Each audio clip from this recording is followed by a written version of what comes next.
Hello, hello. I'm back with another weekly reading, and I have brought in our friend from last week, past tense, which feels to still be a very big part of the sort of energetics for me when I bring it into the essential oils. And this is a blend that is really good to work on sore muscles and things like that. But for me, it's very much also about the name. Like, what is now a thing of the past? What old pains am I carrying that are a thing of the past? That if I just use this blend, I can roll away those places I've been holding, shouldering, etc. And forgive. We're off the back of a full moon, and full moon phase is always a good point at which to do some forgiveness. And we also had Venus and Mars have a conjunction, joined together in the sky last week, towards the end of the week, just before that full moon, excuse me. And Mars and Venus are a big relational dynamic, so it doesn't always have to be lovers, although it often is. But this was in Aquarius. So being in Aquarius already brings in a lot of the energy we've been speaking about for the last few weeks. And Aquarius is more about community relationships, the bigger relationships we have in general, our relationship with communication, with expression, with the collective. But all relationships will come under a spotlight when that happens. And it feels like this is kind of continuing to play out into this week, because there's a lot of this sort of relational dynamic. But actually, that has been playing out for the last while as well. We do have a year where there is a lot of relational focus. So, with that in mind, remember to pick a card between 1 and 4, and then we will jump into the weekly reading. And remember, it is a collective reading, so the messages that come through are collective. They are for anybody who finds this reading will find something in this. And even if you find it out of time, out of order, there will be something for you in the reading. So let's jump in. And here is the big picture. And I find it quite interesting that this week we have one major arcana card, and we have two court cards, and a very late numbered, the final number in the series if we're going from ace to 10. So there is a maturity happening in us this week, should we allow it to be so. And there are people that are going to be peppered through the reading. When we have court cards, they tend to be people. That can be you. What's interesting is we have the Knight and then the Queen, which are subsequent cards, both upside down and both fire. We don't have a lot of fire in the sky right now, and the watery energy is starting to get stronger with all the planets beginning to head into the direction of Pisces. So for me, what does water do to fire? It puts it out. So we might be feeling a little bit like we've lost our spark, we've lost our passion. The Queen of Wands is a Leo card. It's a fiery, dynamic, confident card. Let me turn it around for you for a moment. And she's often depicted with a cat of sorts, or a lion, or some such. On most cards, you will see that there is that.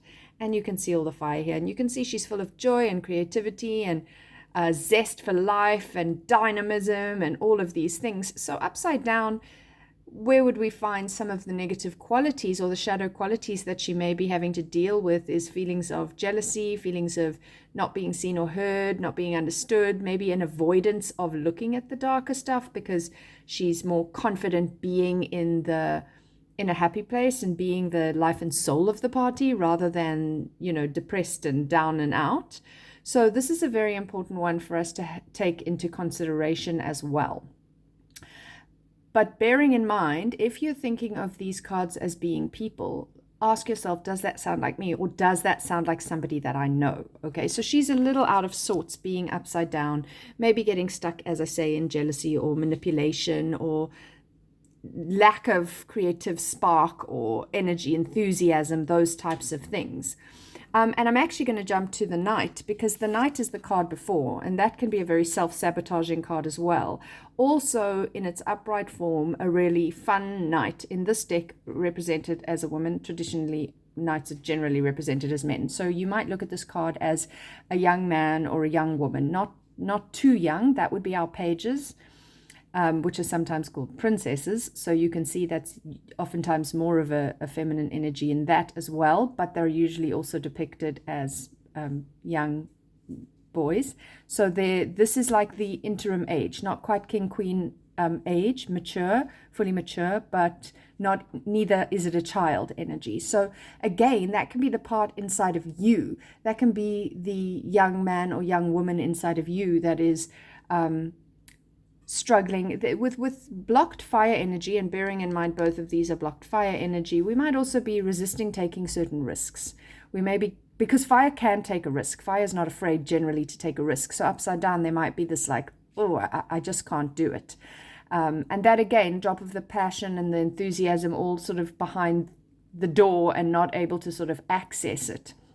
So for this one, really sort of looking at where is it that this sort of either this younger part of me, if you're recognizing yourself in this card as well, or you can think of somebody you know, maybe you have somebody in your life that card sort of represents, but where is there this self-sabotage and maybe the big dreams that you had at some point in your life that you have, when you have that sort of youthful enthusiasm that you can do anything you want to, and then somewhere along the line life kind of wears you down and you suddenly don't believe in that fairy tale happy ending anymore. And there's something in that maturing that happens to us that is necessary, but also there's something beautiful in our idealism and youthful enthusiasm that we also don't want to entirely lose. So we kind of want to keep the parts of ourselves and just have them in check and in balance. If that youthful part of ourselves is being reckless and dangerous, we need the wiser, older part of ourselves to temper that. And that is a very big conversation this week because both Sun and Mercury are joining Saturn in Pisces. Saturn's going to be in Pisces for a while, so this is not the first time this is going to happen for us, but Saturn is all about maturing, all about discipline and mastery and time and age and wisdom that comes with those experiences. A 10 card is the end of a cycle. It's kind of where we've culminated that as well. It's in Pentacles, it's the earth element. So it's I have created this beautiful, fruitful life where I have all my needs met. I have built my family structures. I have built my career structures. I have the home I want. I have everything set up. And because this 10 of Pentacles, which is a lovely sort of happy families type of card, is flanked by these two upside down fires, I feel like this week, especially with the Sun and Mercury meeting with Saturn, we might be either looking at what we've accumulated and going, so why am I not happy? So why do I feel unfulfilled? So why is it not enough? I have theoretically everything I dreamed of as an ideal youth and everything that my joyful passion created, and yet it doesn't feel like enough. Or we might be looking and going, why haven't I created that thing, that ideal, that dream? What is wrong with me? Why have I failed? Why did I have it and lose it? Any of these kind of things. I don't have it, I haven't and lost it, I had it and lost it, or I haven't got it at all. And I think that the big thing here, especially with all this Aquarius energy coming through, and we just had, as I said, in Aquarius, Venus and Mars meet late last week, and that Virgo full moon where we're learning to edit things from our life that no longer serve us and add things that are better for our health. And so I feel like this has got a lot to do with the fact that we actually need to look at, well, did I really need that car or that house? I thought that's what would make me feel happy and fulfilled, but actually it didn't. And I see poverty around me, and I am trying to find happiness in having more money. That's just one example. It can be a million different things. And money isn't going to buy me happiness. How can I find the new version, not the one that was in the fairy tales when I was young, of this fulfilled, secure life? And community is key. Groups are key. Who do I want to share that life with? My friends, my colleagues, my whatever. Look at the groups that you're in. That is a very important thing to do when we're working strongly with Aquarius. Look at the groups, the committees, all of those things. Do they bring me joy? Do they serve my values of the greater good? Like, am I just out of guilt on this committee, out of duty on this committee, or do I really feel connected to this squash club or whatever it is? I mean, really look at social kind of groups and the ones that you're doing because, you're on the school board because your kids are at that school and you want to be part of the change. Am I passionate about that, or am I doing it out of a sense of guilt and duty? These are big questions to ask, especially because we can see our enthusiasm, our spark, our passion for things is off. So this is a good time to ask Saturn in this water sign, and it might make us feel a little nostalgic for the old ways or longing for something new that we don't really understand. It's a bit uncomfortable, but we're striving to still come back to this sort of happy, wholesome. But what's the new happy and wholesome? And then, of course, the Devil card, which really does link us into Saturn in many ways. It's a Capricorn card, and it's a major arcana, so it's the bigger part of the story. And we had him a few weeks ago. I can't quite remember when, but we did have him a few weeks ago. And this, again, is like, don't take the shortcuts. Don't look for the happy ending that deep inside of you is not a happy ending.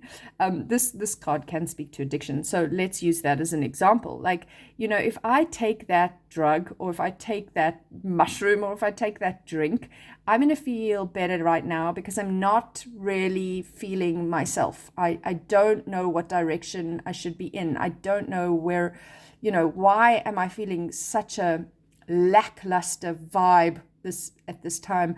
I'm so uncomfortable in this space that what can I take? What can I drink? What can I swallow? What can I just take to make me feel better? Even if that is a sleeping pill, and just try and sleep it off. Whatever it is that we try to take to make ourselves feel better in the moment. And we know deep in our core, this is a short-lived experience. This is not going to solve the problem. When whatever it is wears off, I'm going to be back to square one, back where I am, back in this space.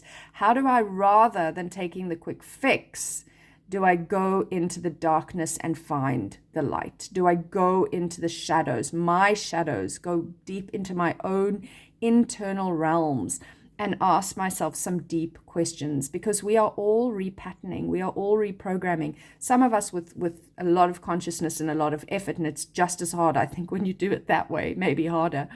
But some of us are quite oblivious to it, and yet it is happening. We can't really avoid it.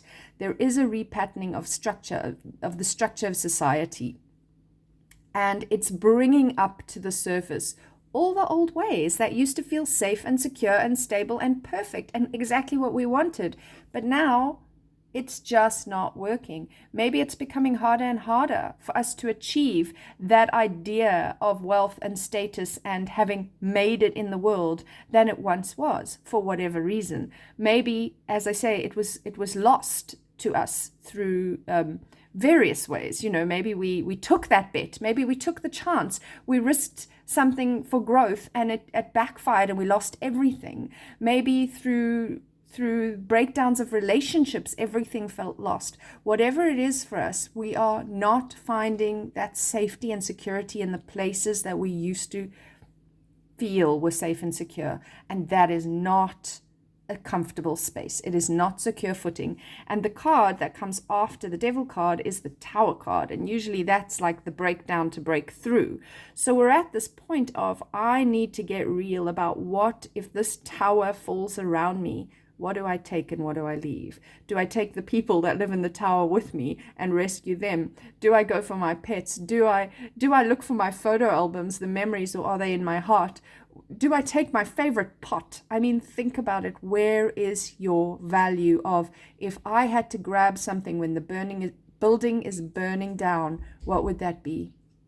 And that's the place from which we are stepping into this week. We also have the last quarter at the end of this week. So it is also very much a, what do I do about these feelings? What do I do about these feelings? How do I shift something big?